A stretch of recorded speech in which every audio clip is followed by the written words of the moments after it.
We have heard the Macedonian call today. Send the light, send the light, send the light, send the light, and the golden offering at the cross we lay. Send the light, send the Our prayer meeting tonight as we come before the Lord and bend our knees in prayer. Our first song is a Triune Prayer. Kikita na dito sa Matthew chapter 28, verse 19 to 20. Isang passage pa na nagpakita sa atin ng Triune God. 2 Corinthians chapter 13, verse 14. It says here, it's a Trinitarian blessing or a prayer. The grace of the Lord Jesus Christ and the love of God and the fellowship of the Holy Spirit be with you all. Amen. Let's sing a Triune Prayer in our first song.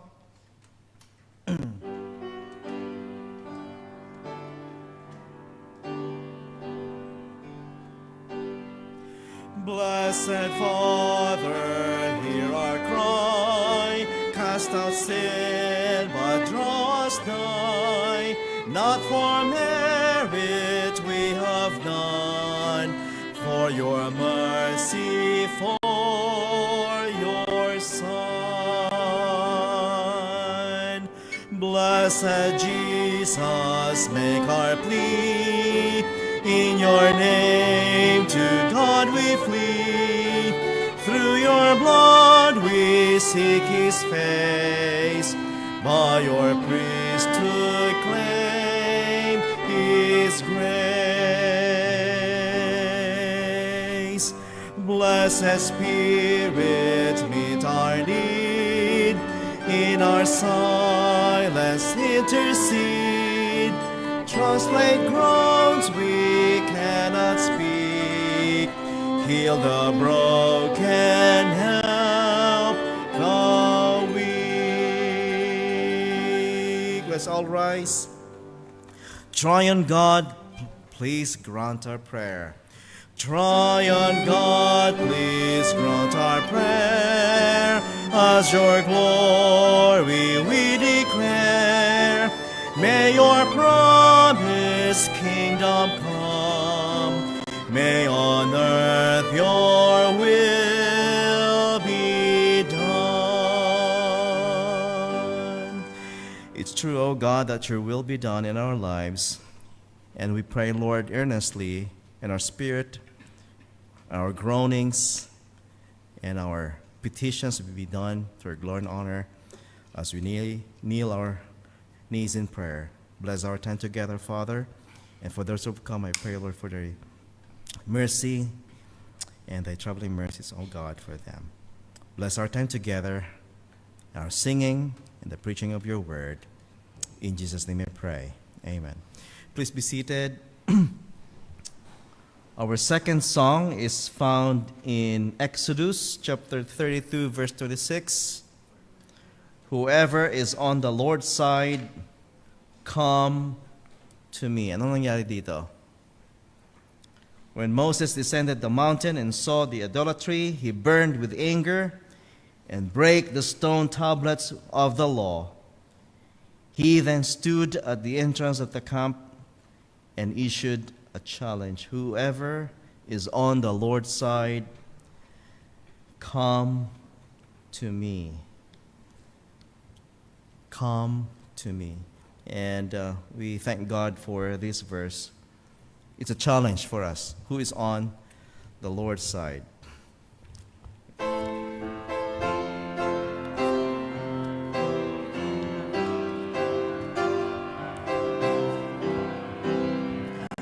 Who is on the Lord's side? Who will serve the King? Who will other lives to bring?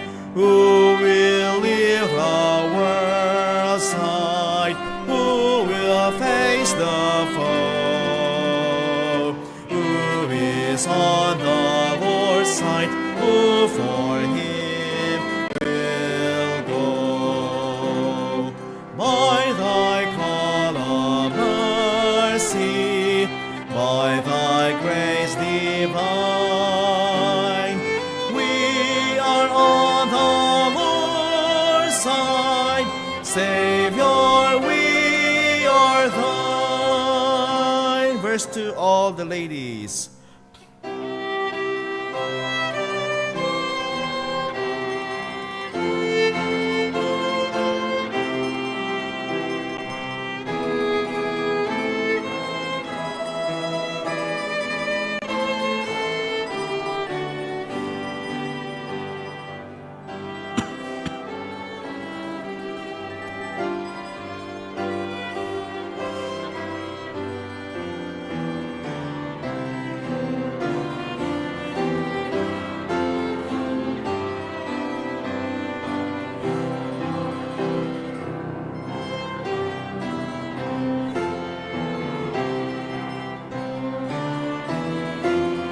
Together, we are on the Lord's side.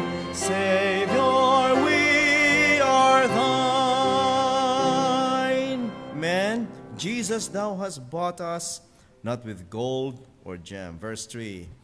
Jesus, thou hast bought us, not with gold or gem, but with thine own lifeblood for thy diadem, with thy blessing filling each who comes to thee. Thou hast made us willing, thou hast made us free.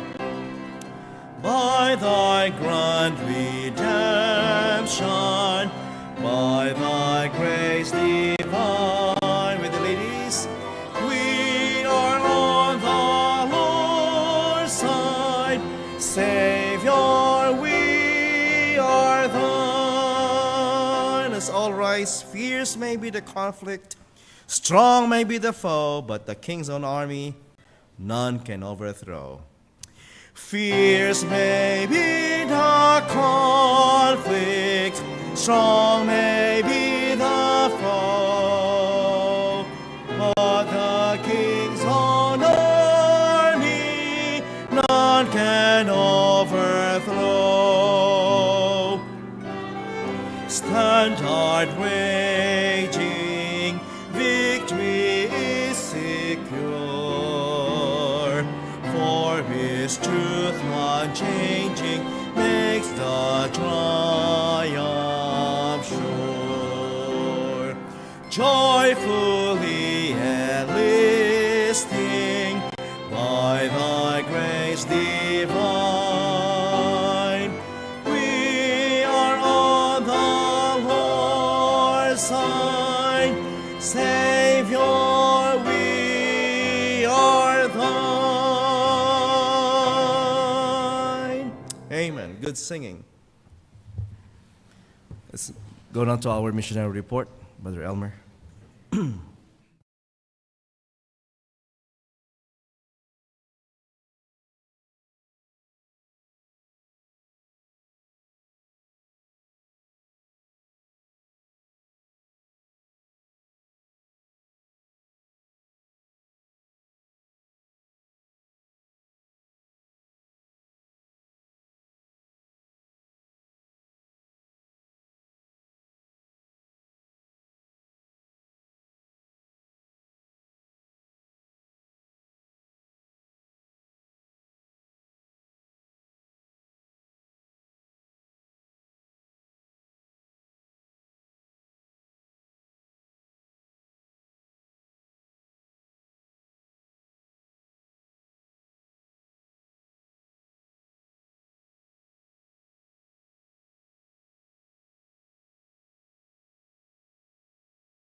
Let's sing Take Thou Our Minds, Dear Lord.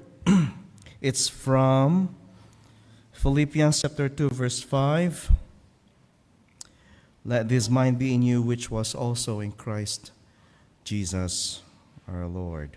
Take Thou our minds.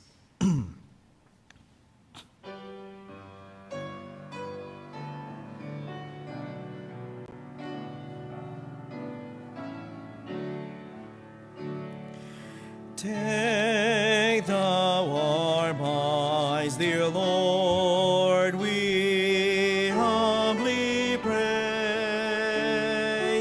Give us the mind of Christ each passing day.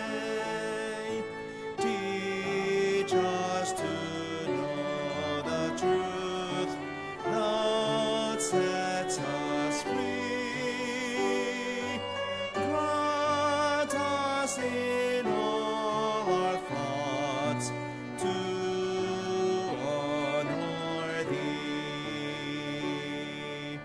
Take Thou our hearts, O Christ, they are Thine own.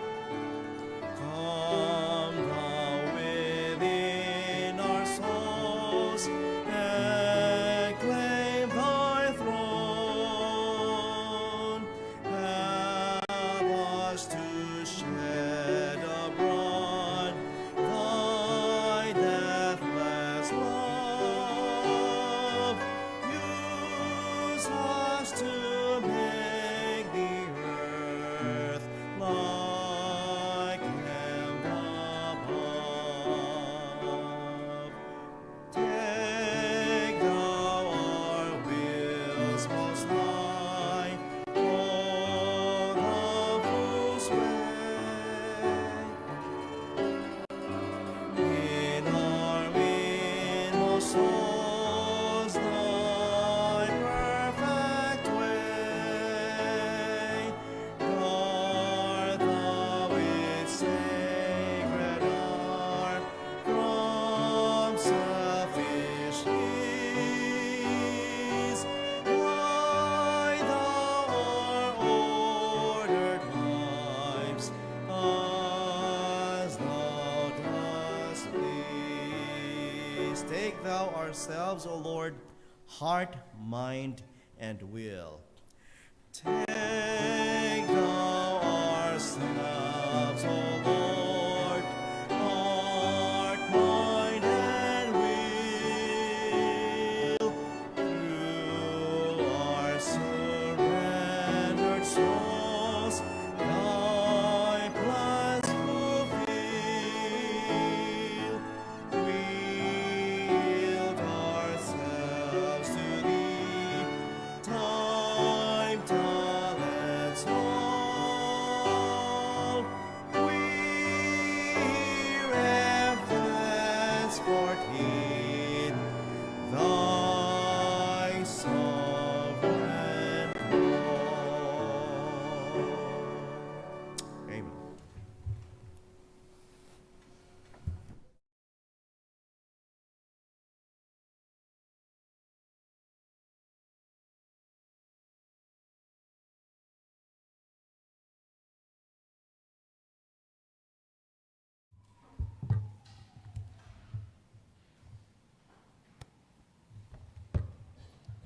Good evening po sa bawat isa. Si Pastor Gilbert po ay nag-preach dun sa wake po ngayon. So biglaan po akong sinabihan ni Pastor kanina na mag-preach po. So praise the Lord po sa opportunity na makapagsalita po sa inyo ngayon. May share po ang salita ng Diyos. At inanyayahan ko po ang bawat isa na buksan po ang inyong Biblia sa Romans chapter 11, verses 33 to 36. Romans chapter 11, verses 33 to 36. At babasahin ko po at sundan nyo na lamang po ng inyong mga mata. Verse 33. Oh, the depth of the riches both of the wisdom and knowledge of God! How unsearchable are his judgments, and his ways past finding out. For who hath known the mind of the Lord? Or who hath been his counselor? Or who hath first given to him, and it shall be recompensed unto him again? For of him, and through him, and to him are all things, to whom be glory forever. Amen. Let us pray. Panginoong Diyos, maraming salamat po, Ama, sa gabi po na ito na inyong binigay. Kami po ay pinagtipon-tipon po ninyo ngayon dito sa inyong bahay-sambahan upang po ikay aming maitaas, mapapurihan. Kami po ay makapakinig po ng inyong salita. Panginoon, salamat po na you want us to listen right now, to you speaking to us. And I do pray na gabayan niyo po kami sa pagintindi po ng inyong salita. Tulungan niyo po kami tungo sa tulong ng banal na Espiritu. Gabayan niyo rin po ako sa aking pagsasalita na ang inyo pong mga guide me through the Holy Spirit, Panginoon, sa paghahayag po ng aking natutunan patungkol po sa inyo, sa inyong salita. Patawarin niyo po kami sa lahat ng karumen, kasalanang namin nagawa sa inyong harapan. Ito po ang aking dalangin sa matamis na pangalang Jesus. Amen. So, sa akin po, I remember watching a video online wherein there is this, theological debates, theological arguments. Ang nangyayari po, merong mga question and answer dito sa mga videos na ganito. And maybe you have seen some online. And sa akin po, meron akong isang napanood na ang topic po nito ay yung about sa character ng Panginoon. Character ng Panginoon. And then one woman came to the mic and said and asked, if God is loving, then why did He allow my mother to die in cancer? Kung makapangyarihan naman ng Diyos, bakit niya hinayaan na mamatay yung aking nanay? Bakit niya hindi pinagaling na lang, imbes na pinabayaan lang na mamatay? So ngayon, yung babaeng yun, she was confused and she cannot understand why God allowed such a thing. And because of that problem, she ceased to believe God. Hindi niya mapaniwalaan na ang Diyos ay mapagmahal. And yung problem of understanding gave her a heart of unbelief towards God. Ngayon, hindi siya maniwala sa Diyos. Bakit? Hindi niya makita yung actions, true sa actions ng Panginoon. And yung problemang yun na na-face ng babaeng yun, it can also be the same problem that we can face. Alam ko yung buhay po natin, punong-puno to ng problema. Life is full of distress. Life is full of discouraging times. And pag hindi po natin naiintindihan kung bakit ito nangyayari, hindi po natin naiintindihan kung ano ba yung ginagawa ng Panginoon, there is a tendency, a temptation, na pwede nating i-question ng Panginoon. Pwede tayong magreklamo sa Panginoon. I don't know if you've been tempted or you already gave into that temptation. Na-question natin ang Panginoon dahil hindi natin maintindihan kung ano po yung ginagawa niya. Ngayon, ang passage po natin ngayong gabing ito teaches us that no matter how hard we try, kahit gaano tayo katalino, kahit gaano po tayo kagaling, kahit gaano tayo, sabihin natin, ka-high IQ, hindi at hindi natin ni minsan maiintindihan fully kung ano ang ginagawa ng Panginoon. We cannot fully understand what God is doing. So our theme for today, for this evening, is that God's mind is supreme over all creation. God's mind is supreme over all creation. Now, what makes God supreme over all creation or everything here in this world? Main truth number 1, God's mind is beyond human process. Beyond human process. Kung titingnan niyo po sa verse 33, sabi po dyan, "O the depths of the riches both of the wisdom and knowledge of God. How unsearchable are His judgment, and his ways past finding out. Now, this is Paul writing in this passage. And he himself is actually telling us that there are things that he cannot understand concerning God. There are things that he cannot process concerning God. And the main topic in this truth, sabi po sa verse 33, the depth of the riches both of the wisdom and knowledge of God. This is his thoughts, his ways, his decisions. They are deep and very profound, which means he possesses great insight or intellectual depth. The depth of the riches tells us that in the deepness of the thought process of God, the presence of wisdom and knowledge is abounding and overflowing. God is full of wisdom and God is full of knowledge. So that is the truth there. There is great insight on His overflowing thoughts. Ngayon naman po, si Apostle Paul, he gives us two things that proves God's profundity. Two things. First, His judgments are unsearchable. His judgments are unsearchable.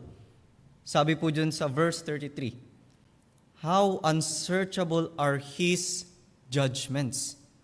Ano po ba yung judgment ng Panginoon? His judgment are His decisions. The decisions that He make, the things that He approves, the things that He disapproves. Kung ano yung pinapayagan ng Panginoon, kung ano yung hinuhusga ng Panginoon sa mga bagay-bagay na nangyayari. It says there that they are unsearchable. They are unscrutable. Meaning, it is beyond our ability to know. It is beyond our ability to understand or explain kung ano po ang ginagawa ng Panginoon. Now, the context ng passage na ito talks about the Jews and the Gentiles. Specifically, yung grafting in ng Gentiles. And kung titingnan po natin, it is a very hard thing to process. Just imagine in the day of Apostle Paul when he was writing this epistle, specifically this chapter. Madaming questions ang pwedeng mag-come up sa isipan ni Apostle Paul.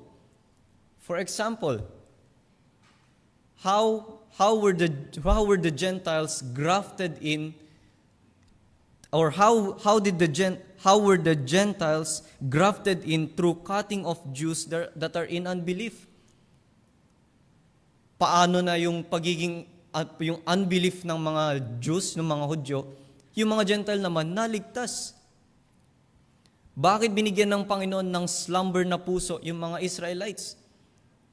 Bakit inalaw ng Panginoon yung disobedience ng Israelites?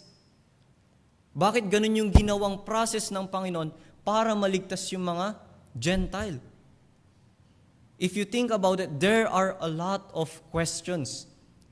Kung babasahin lang po natin ang ating Biblia, araw-araw, marami pong questions. Maraming bagay na hindi rin po natin masasagot.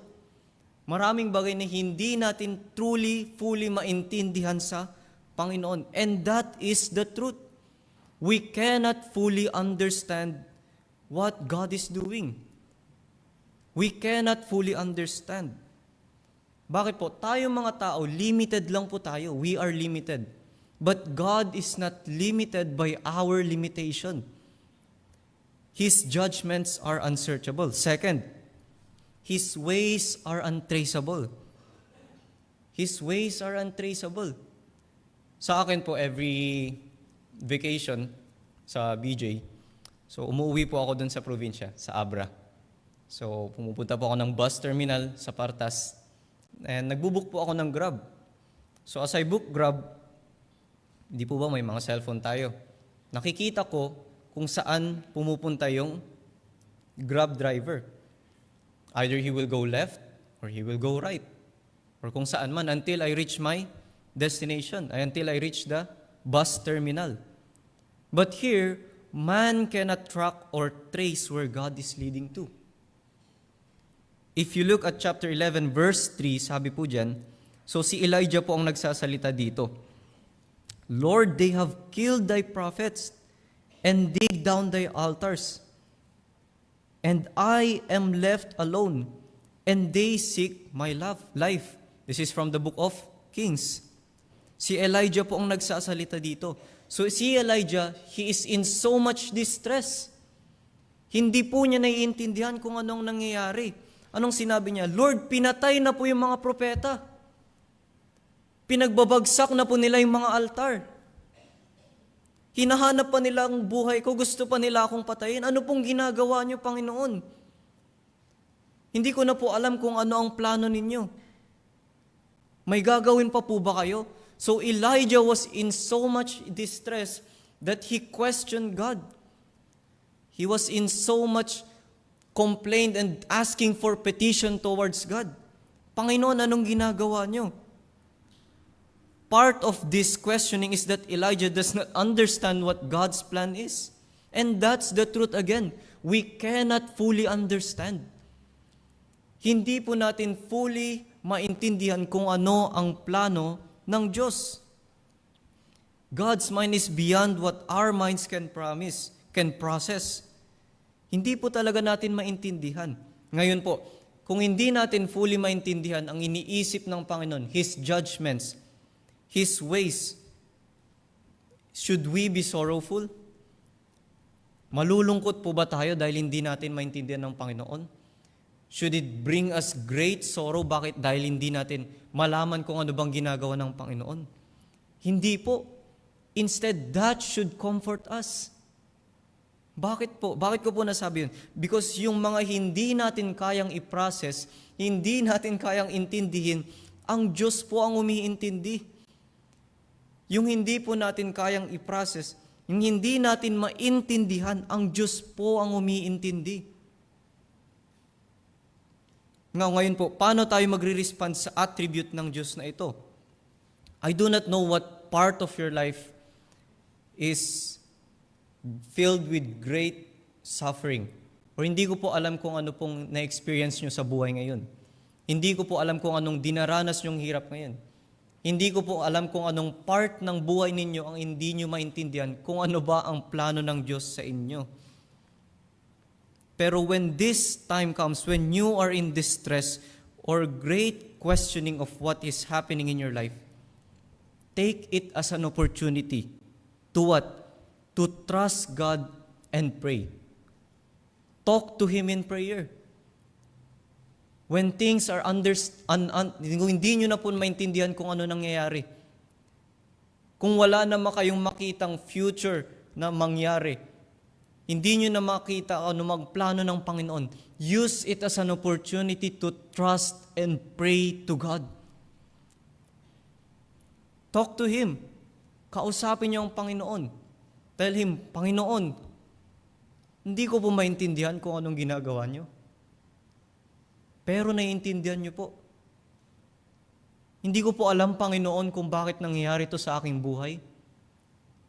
Ngunit alam ko, Panginoon, na iintindihan po ninyo. Hindi ko, Panginoon, makita kung ano pong plano niyo sa akin. Kung saan niyo po ako gustong dalin. Ngunit alam ko, Panginoon, meron kayong plano. Use it as an opportunity to know that God understands. To know that God knows what you are experiencing. To know that God has a plan for you. He knows what we need to do. He knows what we need. He can provide for what we need. And dahil po dyan, ang main point number 2 po natin is that God is the supreme counselor and provider.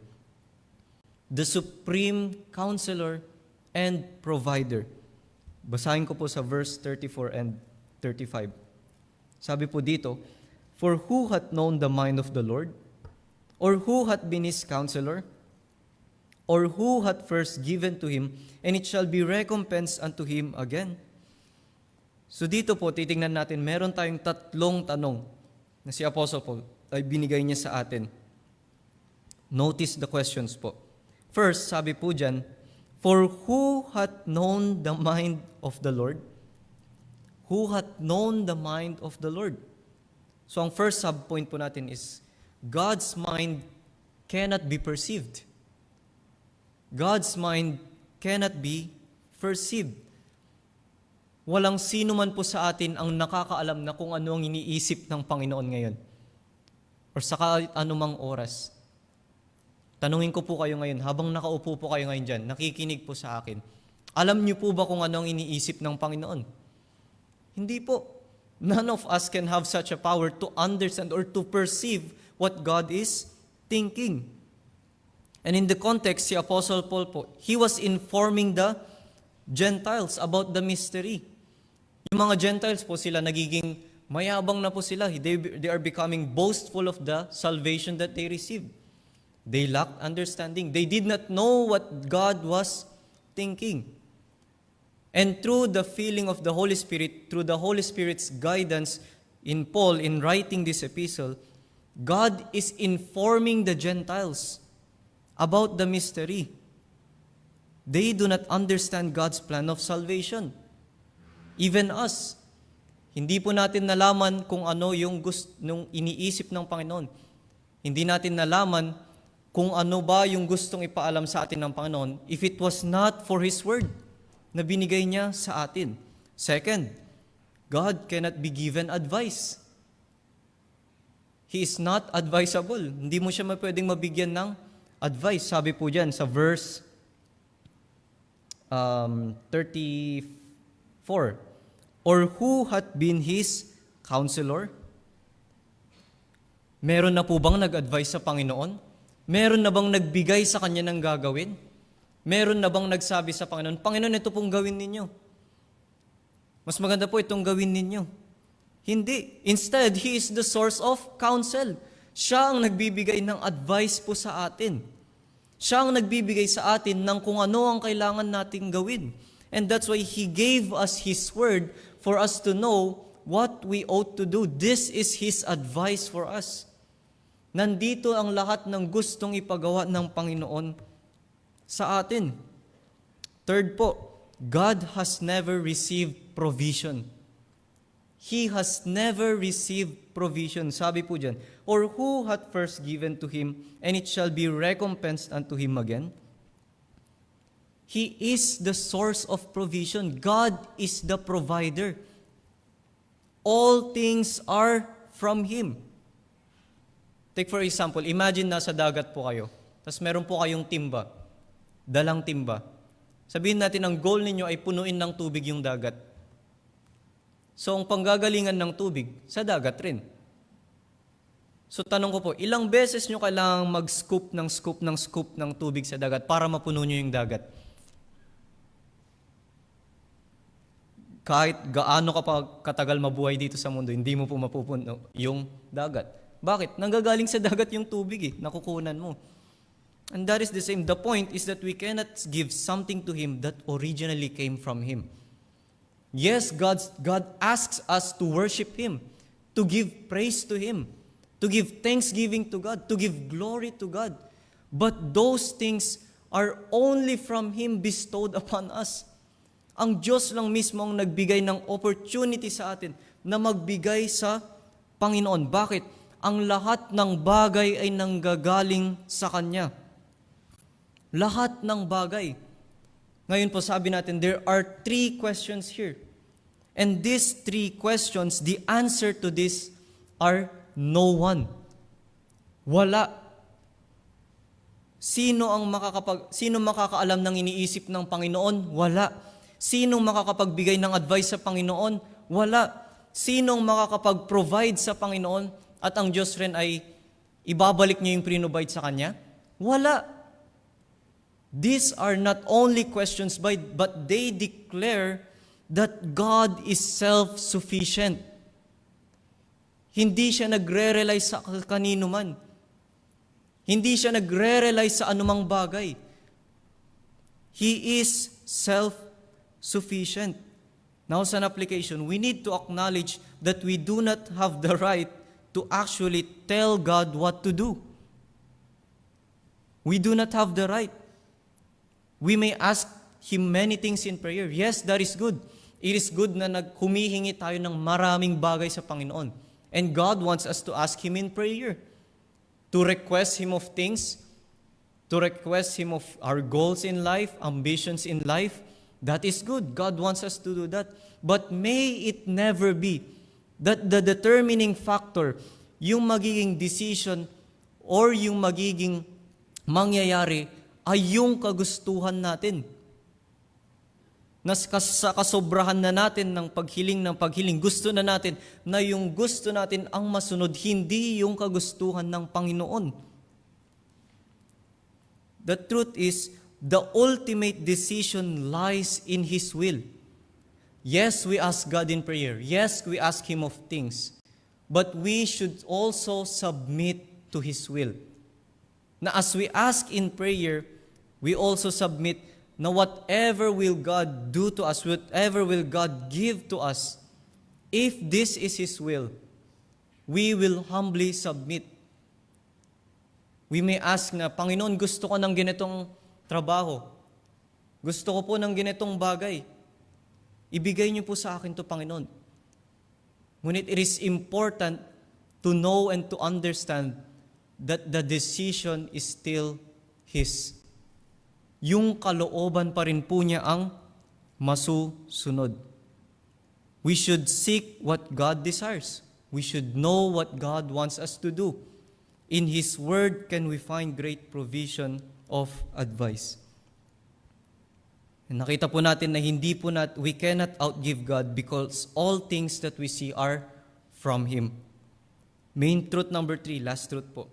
God is the source, means, and purpose of all things. God is the source, means, and purpose of all things. Sabi po dito sa verse 36. Or who had first for of Him and through Him and to Him are all things, to Him be glory forever. Amen. Tungo po sa salita ng Diyos na nalikha po ang mundo. Tungo po sa Kanyang salita na nagkaroon ng buhay dito sa mundo. Nagkaroon tayo ng buhay dahil sa Kanyang salita. He is the beginning of all things, and through Him all things consist. All things are sustained through Him. Dito naman po, nagbibigay si Apostle Paul ng reasons kung bakit hindi natin ma-outgive ang Panginoon. First, God is the source of all things. He is the source of all things. Everything that you see and own is from God. Yes, may creativity po ang mga tao. May kakayanan po na binigay ang Diyos. That is a part of us being God's image bearer. That we are creative. We can create. We can invent. But all things that we used to invent, all things na meron man po tayo, ito'y lahat ng gagaling sa Panginoon. Yung buhay ko po na ngayon, yung buhay po ninyo, nanggagaling po sa Panginoon. And the more that we think about that, the more that we will realize that we own nothing in this world. The salvation that we received, hindi po natin sariling salvation yan. Kaya nga po regalo ng Panginoon, di ba? It is a gift of God, not of ourselves. Galing sa Panginoon ang salvation. Walang originally na nanggaling sa atin. We are a part of His creation. But even by that, ang dami pong binibigay sa atin ng Panginoon.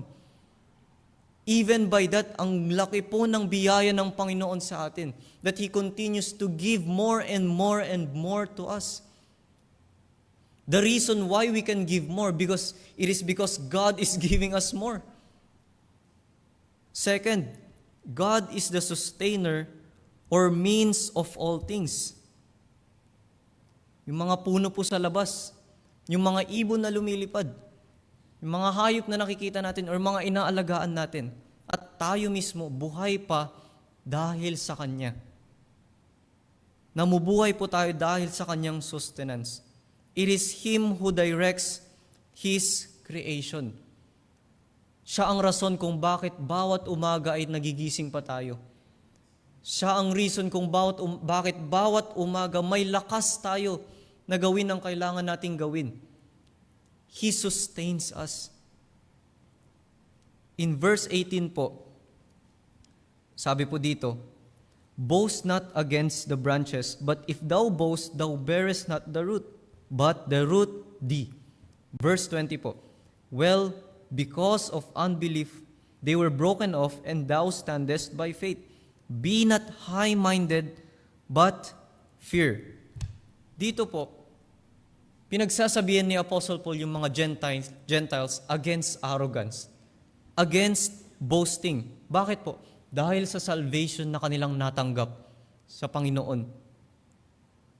Dahil sa salvation na kanilang natanggap, sila ay nagmamataas. They were boasting against the Jews. Parang sinasabi nila, pinabayaan na ng Diyos yung mga Jews. Yung mga Gentiles naman ang nakareceive ng salvation, although that was not what was happening. So for us, we must always acknowledge and remember that what we have and can do is only a result of what God has given us. May kakayanan ka, may talento ka, may kayamanan ka, marami kang bagay, marami kang kayang gawin,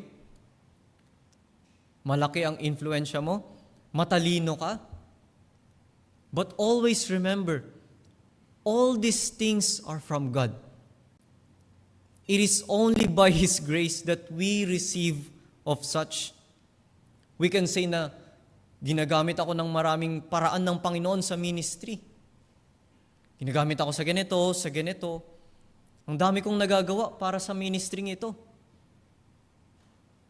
Sometimes, nangyayari na sa dami-dami ng skill na na-attain natin, sa dami-dami ng nagagawa natin para sa Panginoon, it can also be a reason for us to boastfully be prideful, na naitataas natin ang ating sarili. Do not be arrogant with your service to God, thinking that you have given so much to Him. Do not be arrogant even with how much you know about God. This is a temptation po sa amin na mga Bible student. We gather information from God's Word. Halos every week, every semester, may natututunan kami patungkol sa salita ng Panginoon. Pero there is this temptation na pwede nating itaas ang ating sarili. Maging mayabang. Especially when we go back to our perspective churches. May natutunan tayo. Yung iba sa kanila dun, wala. So there's this temptation na magmataas. But always remember, understand and acknowledge that what I am, what I can do, and what I have right now is only by the grace of God. Nanggagaling lamang sa Panginoon. He is the source and the one who sustains us. Third, God is the end goal of all things. The end goal of all things. Lastly, sabi sa verse 36, to whom be glory forever. Amen. Lahat ng bagay ay nangyari, lahat ng bagay ay ginawa ng Panginoon para sa Kanyang kaitataas. For His glory and glory alone. Sabi po dyan, forever, from eternity past to eternity future, the very purpose of the created, us believers, is to praise and bring adoration to God. Everything points to Him. Yung nilikha ng Panginoon, His character, yung mga pinag-aaralan natin, His plan of salvation is all pointing to Him for His glory, that He might receive all the glory that He deserves. And for that reason, we should fear Him. That's why the fear of the Lord is the beginning of wisdom. Understanding that God is the pinnacle of all the universe and that all things point towards Him. All are for His glory. The applications that we had focuses on how we should respond in view of His character. And I pray that as you have understood more of God's character, mas nakita po natin kung gaano kamangha-mangha ang Panginoon. We would know Him more. I pray that we would fear Him more. This opportunity, we would trust Him more. and we would glorify Him more. Team po natin ngayong gabi, God's mind is supreme over all creation. Let us pray. Panginoong Diyos, maraming salamat po. You have given us so much grace and mercy, Panginoon, na maaral po kung sino po kayo. Sino ba naman po kami, Panginoon? Ngunit mga makasalanan lamang po. Iligtas tungo sa inyong biyaya. Salamat, Panginoon, na gusto niyo po kami na mas matuto pa sa patungkol kung sino po kayo. And as we know more of who you are, help us to believe more, have more faith, trust you more, fear you more, Panginoon, and to glorify you in our lives. I pray na patawarin niyo rin po kami, Panginoon, sa dami po naming mga pagkukulang at pagkakasala po namin nagawa sa inyong harapan. At ito po aming dalangin, Panginoon, sa matamis na pangalang Jesus. Amen. Ngayon naman po ay maghiwa-hiwalay na po tayo for our prayer. Find your partner. And after po ninyo mag-pray, we are dismissed na po. So hindi na po tayo mag-gather ulit. Salamat po.